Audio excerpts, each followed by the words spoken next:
Hi guys, so let's now get involved in this Brexit issue.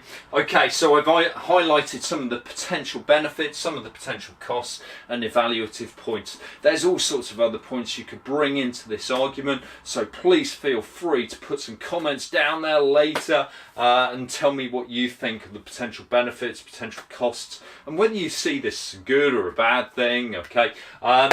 Massively contentious, there's no doubt about that.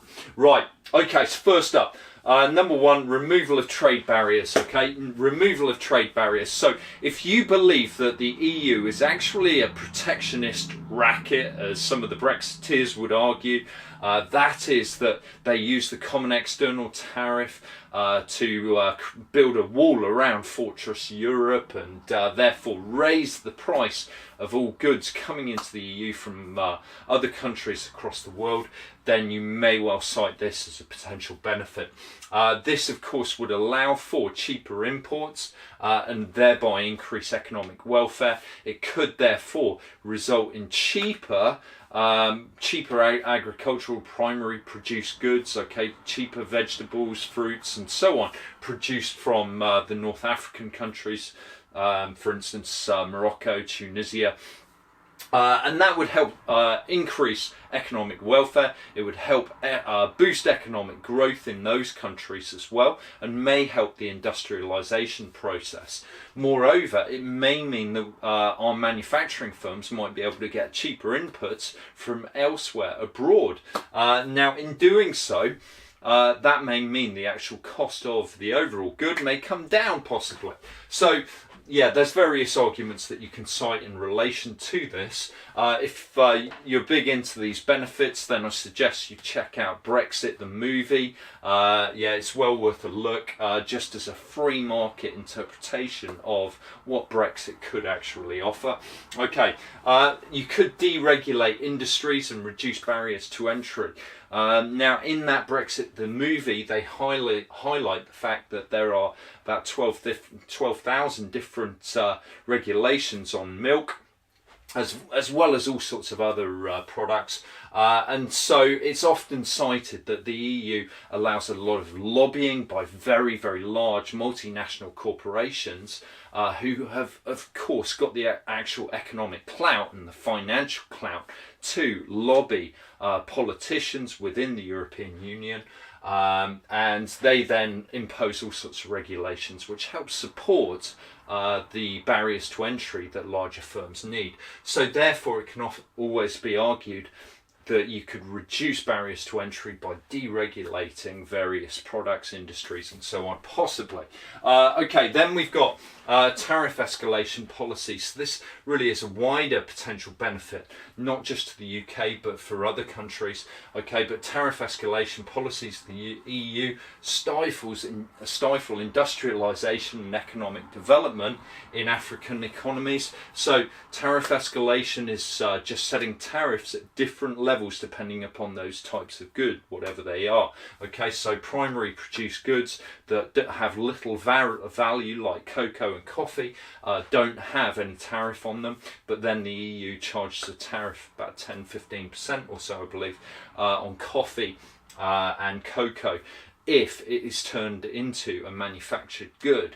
Now of course people do argue that that actually stifles economic growth in many African countries and is not fair. So that has wider implications for the global economy there. Right, number four, reduced political interference may improve resource allocation. Well, we all remember that Brexit battle bus, and of course it's continued to cause a storm long after it's been painted over. But what about that money that is currently going to the EU? What is going to happen with that? Are we still going to be making contributions? For how long? Of course, there's so much uncertainty about this, but is this an opportunity to actually reduce the size of the state sector? Is that what we want? Is that the right thing? May that actually improve resource allocation? Well, if you're a free marketeer, that's probably what you'd argue. So let's look at the potential downsides here.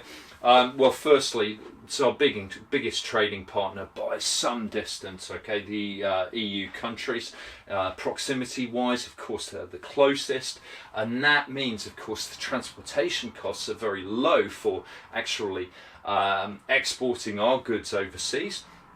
And this second point really highlights that as well, the fact that when it comes to these transportation costs, if we're setting up free trade deals with India, with Australia, with America, those transportation costs are going to be far more significant with those countries, of course. Okay, and maybe that will actually act as an effective tariff in trading with those other countries. Of course, the uncertainty regarding what is going to happen is really bad for sentiment, market sentiment about the actual economic state of the country and the health of the country. It means that businesses will not want to commit to investment. It means that consumers may be fearful of the future and therefore might not want to actually spend as much as they would have done otherwise, and that, of course, creates more uncertainty within businesses. So therefore you could generate a negative multiplier and negative accelerator effect from what's actually taking place as a result of Brexit. Okay, so that's an interesting one. Impact on the labour market, so this is another one which is often cited, but the free market Brexiteers do think that actually the labour market should be allowed to be more flexible, and that we should still be accepting EU immigrants, okay? But of course, Brexit as an issue has been much talked about because of the migrant issue.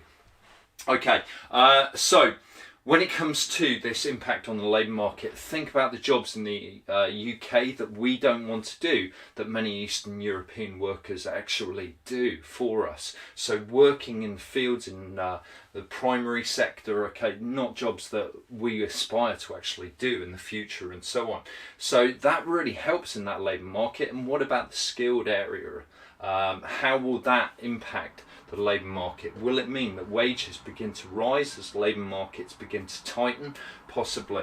Okay, and then number 5, and this is certainly happening at the moment, government failure. Government failure, okay, and public choice theory.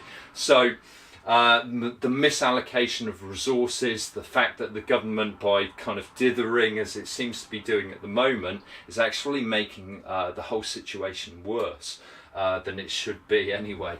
And of course they're trying to appease many people to actually stay in power but still force through this Brexit issue, and that's a really, really difficult thing to be able to do.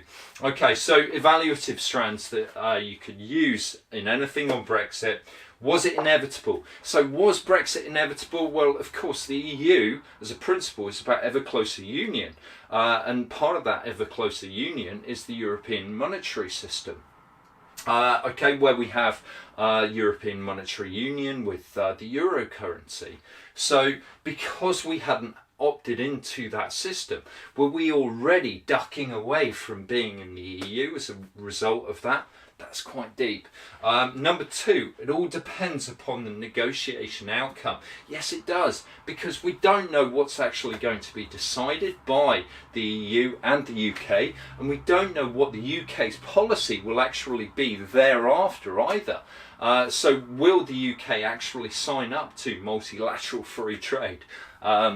Well, free marketeers would love to think so, but yeah, it looks pretty doubtful.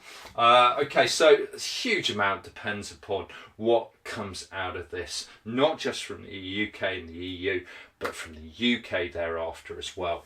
Okay, is it an act of globalization or deglobalization? So another really interesting argument that you can bring into this. Most people see it as an example of deglobalization, but certainly free marketeers argue actually it's about globalization and building into more free trade rather than just the EU zone. Okay, then the extent to which the pound's depreciation was firstly necessary, because of course we were running really significant current account deficit, which has since reduced. And B, will it offset any tariffs if we do have tariffs with the EU after any transitionary period that is under discussion right now? Okay, and that transitionary period, of course, refers to us actually leaving and properly leaving, in essence. Okay, number 5, extent to which the EU created or diverted trade. What a lovely way to finish off here. So Brexiteers obviously argue that actually the EU has diverted trade away from the low-cost producers in the world, whereas those in support of the EU as an overall notion believe that actually it's created a huge amount of trade with us and a huge amount of integration with very, very efficient EU producers. Okay, so yeah, it's a difficult one. Which way would you take this? It's a lovely one if it potentially came up. Best of luck to you guys.